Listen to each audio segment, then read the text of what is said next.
Good tidings, my children. Remni Pope Francis, Bishop of Rome, head of the worldwide Catholic Church, and, as you all know, an avid player of video games. You are listening now to the Vatican's #1 interview show, the Popecast. Now, many of you will recall that several years ago now, my friend MatPat, that is Matthew Patrick of the Game Theorists YouTube channel, gave to me as a gift a copy of 2015 smash hit indie game, Undertale. Of course, I set about playing it as soon as I returned to the Papal Palace. Personally, I thoroughly enjoyed it, but moreover, I am interested in its take on the concept of morality. I have a guest on now who would like to discuss this particular aspect of the game. His name is Harry Gold. Coming to you from beautiful downtown Fortitude Valley, it's the Harry Gold Show, with your host, Harry Gold. Good evening, ladies and gentlemen, and welcome to the program. Recently, I won a raffle for freshly begun YouTube channels, where the prize was an interview with Pope Francis on his weekly podcast. This was an absolutely fascinating experience. Here's the rest of our chat. Welcome to the show, Harry Gold. Well, thanks for having me, Your Holiness. It's great to be here. I have been playing much Animal Crossing of late, as has everybody here in the Vatican City. I wish it was as easy to social distance from Barold as it is from my archbishops, but alas and alack, such is the way of things. Yeah, don't I know it. But I'm told you have opinions on Undertale, which I will happily take any excuse to discuss. I very much enjoyed the game. Of course, it was quite reminiscent of Earthbound for the Super Nintendo, another favorite of mine. Yeah, absolutely. Did you ever play the sequel? Mother 3? No, but I would like to. I highly recommend it. Beautiful game. Beautiful. Anyway, back to Undertale. Yes, Undertale. So, yeah, I didn't get into Undertale until years after the fact. I've heard some people say they were put off by the fan community, but that wasn't the case for me. I was put off by a couple of things, personally.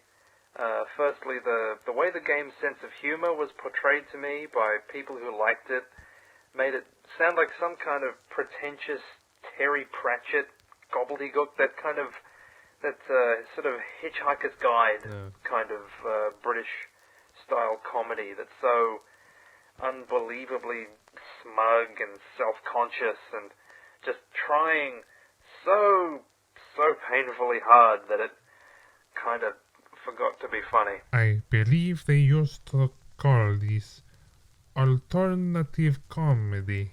Yeah, they did, because it was, an alternative to comedy. Anyway, I guess someone who liked that stuff tried to sell me on Undertale, because that was the impression I got. But also, the game sounded really sanctimonious. I can relate to that. Like, the idea of a game where you don't have to kill the monsters is kind of novel. It's a cute idea. But it sounded to me like it was a game that looked down on you and looked down on other video games and said, we are more enlightened than all of those games about killing. We turn our nose up at them.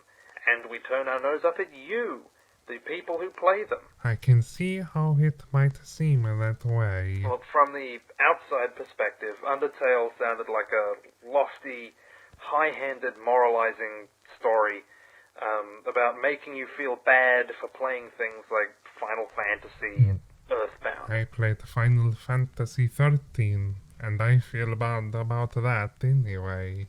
So eventually I was watching through the back catalogue of playthroughs on the Game Grumps YouTube channel. Oh, I like those guys. It was better with John, but I do like Dan. Yeah, and these two guys, Ross O'Donovan and Barry Kramer, played through Undertale, and I thought, I have no real intention of playing this game, but I'm interested in seeing what it's all about. People really do love it, so I am interested. So I pretty quickly found from watching them play that, fortunately, I was totally wrong about the humor. It was actually quite funny. There are some good gags in there. The part where Papyrus jumps out of Unline's window made me laugh out loud. Yeah, that was good. So I thought it was a funny game. I thought it had an engaging story. I was also happy to find out that, more than anything, the whole not killing enemies shtick was actually a puzzle. You have to figure out in each fight what to do to beat the monster without attacking it. How do you talk him out of killing you, you know? It's a nice idea. Yeah, it's a nice idea. But at the same time, I found I wasn't exactly wrong about the high-handed moralizing thing. I mean, like, they do this super corny thing at the end where they're like, you thought you've been leveling up throughout the game, but LV isn't really short for level, it's short for level of violence, and EXP stands for execution points. So if you got any of those, you're a bad person.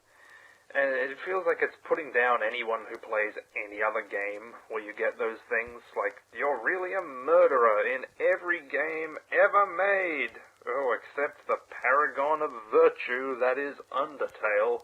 I don't know.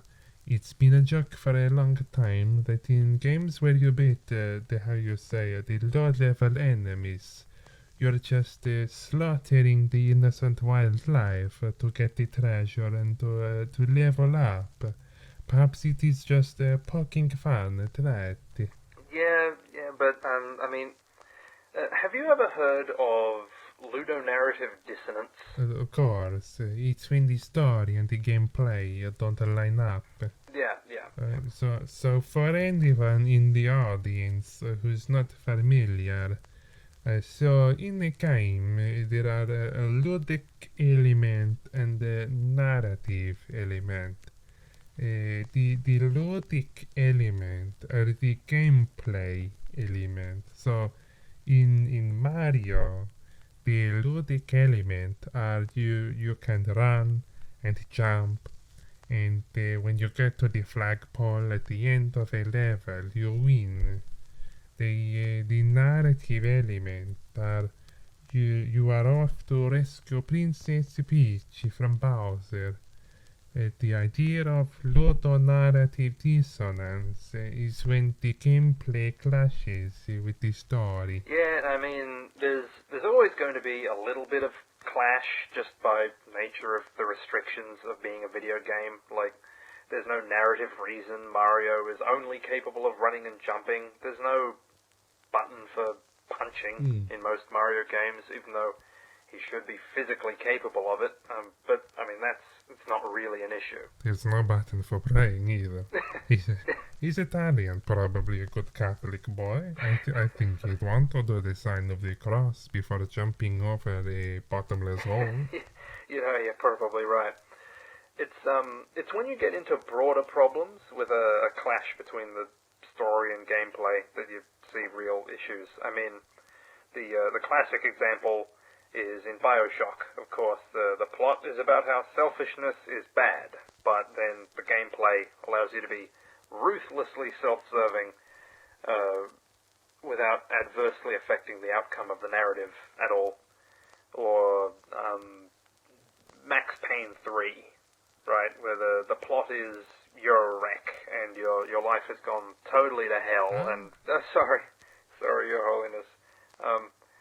So Max Payne's life has gone totally to the dogs, but when you actually get to playing, you're as sharp and fast and capable as you ever were, and it doesn't really make sense, right? Not really. So that's where things get kind of dumb in Undertale, right? This is a game where no one has to die. It's said in the trailer, everyone can be spared. But no one is trying to spare you. That is true. If you're playing the normal way, enemies attack you. You don't confront them. They'll keep attacking you every turn after turn, even if you choose to do nothing. And if you do nothing, they will continue to damage you, and then eventually you will just die. The onus is on you to figure out how to placate them, all the while avoiding their attempts to destroy you. I mean, how is that reasonable? Well, after all, Matthew 5, verse 39 does say, "But whosoever shall smite thee on thy right cheek, turn to him the other also." But with all due respect, Father, if one of these monsters smites you on your right cheek, it'll take your head off. I don't think that's quite what Jesus had in mind. So, to say a horde of monsters is trying to destroy you for literally no reason at all, and if you fight back, then you're a murderer, it doesn't make sense to me. But the monsters are not considered bad guys for trying to kill you. You're just a bad guy if you try to return the favor.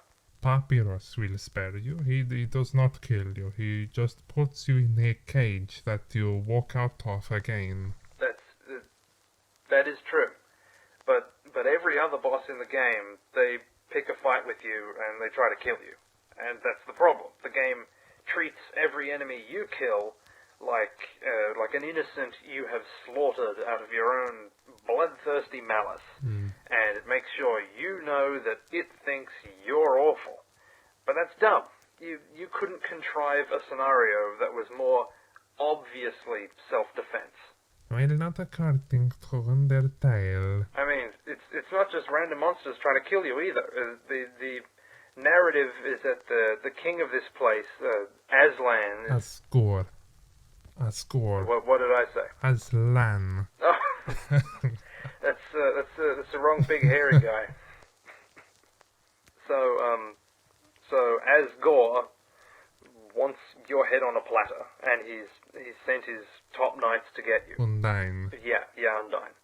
So, conveniently, Asgore's just a nice guy who is misguided about the right thing to do. Never mind, he's already, murdered a bunch of people before you even got there.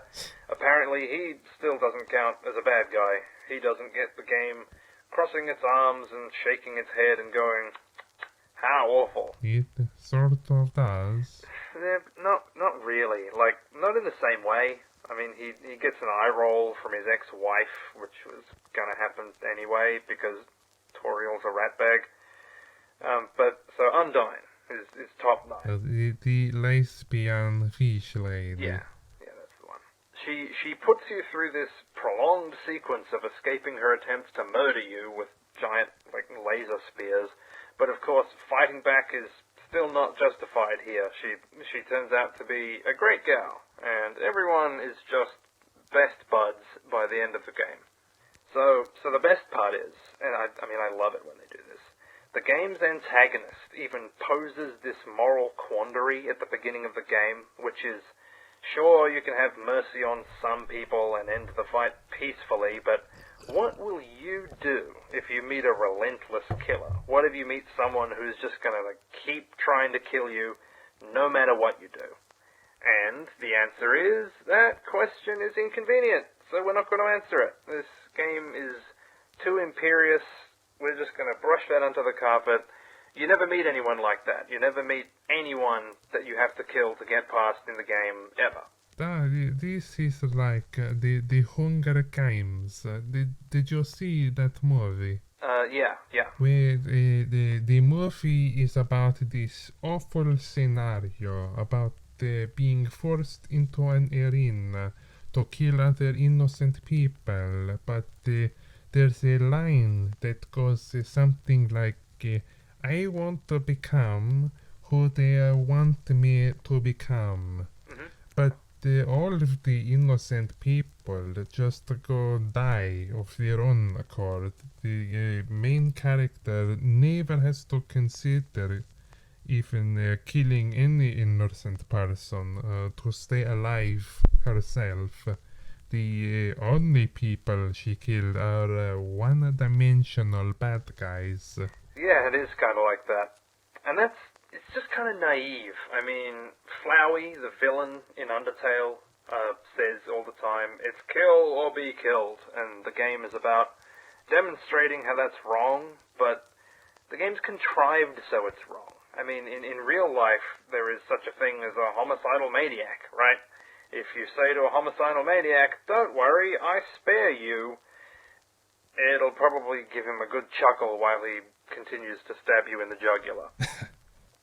I'd like to make it clear, by the way, I quite like Undertale overall. I think it's a good game. First-rate music, great dialogue and characterization, just the ethical undercurrent of the story is thoroughly imbecilic. Fair enough. Thank you for coming on the podcast, Harry Gold. Thanks so much for having me. You can check out Harry Gold on the Harry Gold Show channel on YouTube. Thanks so much. So, I don't know about your listening, but I find this new Nether Bastion update to be a fascinating addition to Minecraft. I love that Mojang is even not... Well, that was my interview with the Pope about Undertale. If you enjoyed this video, hit that subscribe button. More fun stuff will come your way soon. If you have something to add to this timely discussion, let us know in the comments.